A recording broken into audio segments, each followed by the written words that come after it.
اس لیے ہمارے بڑے ہم کو یہ بتاتے ہیں کہ تم سب پریشان ہو اس کے لیے کہ تم اپنی نمازوں میں دھیان نہیں پاتے ہو.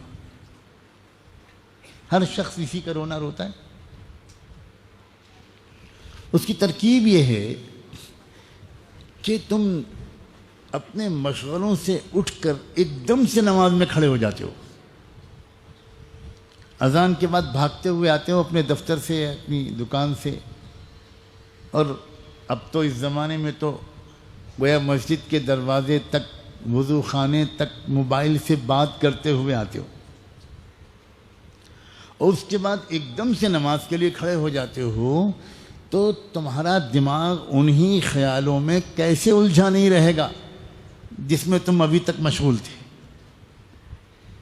اس لیے ذرا اور تھوڑی سی اور کوشش کرو کہ نماز کے لیے کھڑے ہونے سے پہلے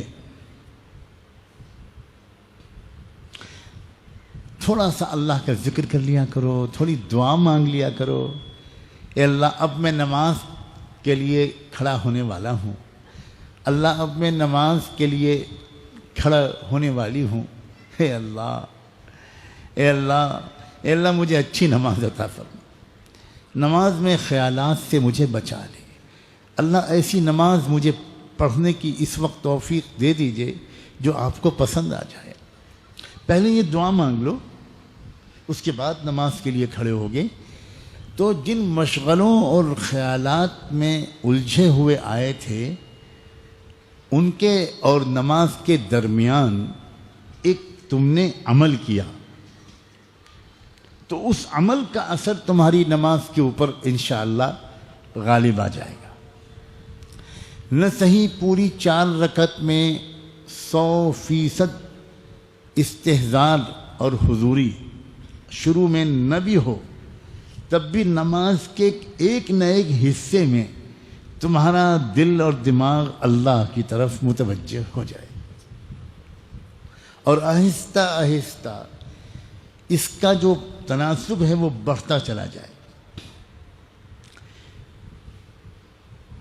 اور مستقل یہ محنت کرتے رہو گے تو ایک نہ ایک دن تم کو وہ نماز بھی نصیب ہو جائے گی جس میں تم تکبیر تحریمہ سے لے کر سلام تک ایک لمحے کے لیے بھی اپنے اللہ سے غافل نہیں ہوئے ہو.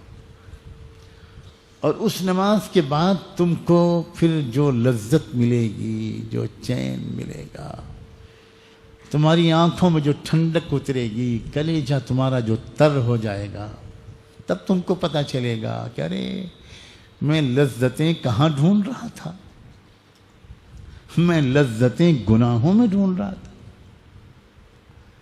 میں دل کا چین و اطمینان معصیت میں ڈھونڈ رہا تھا.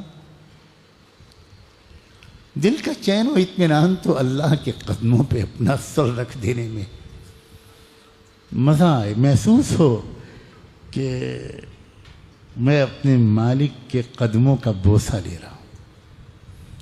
کیا نصیب تھا ان اللہ والوں کا جن کی شاید ہر نماز ایسی ہوتی تھی.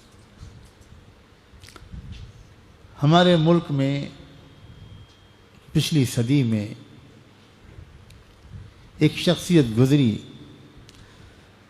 حضرت مولانا شاہ فضل الرحمن گنج مراد آبادی رحمۃ اللہ علیہ.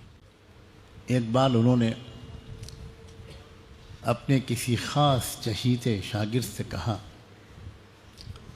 کہ اللہ کا شکر ہے کہ میں جب بھی سجدے میں سر رکھتا ہوں کبھی تو ایسا محسوس ہوتا ہے کہ میں اپنے رب کے قدموں کو چوم رہا ہوں. ان لم تکن تراہ فإنہ یراک. ہمیں اور آپ کو بھی یہ کیفیت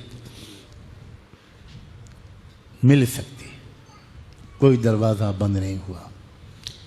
لیکن جس بندے کا میں نے نام لیا اس کو ملی کیسے؟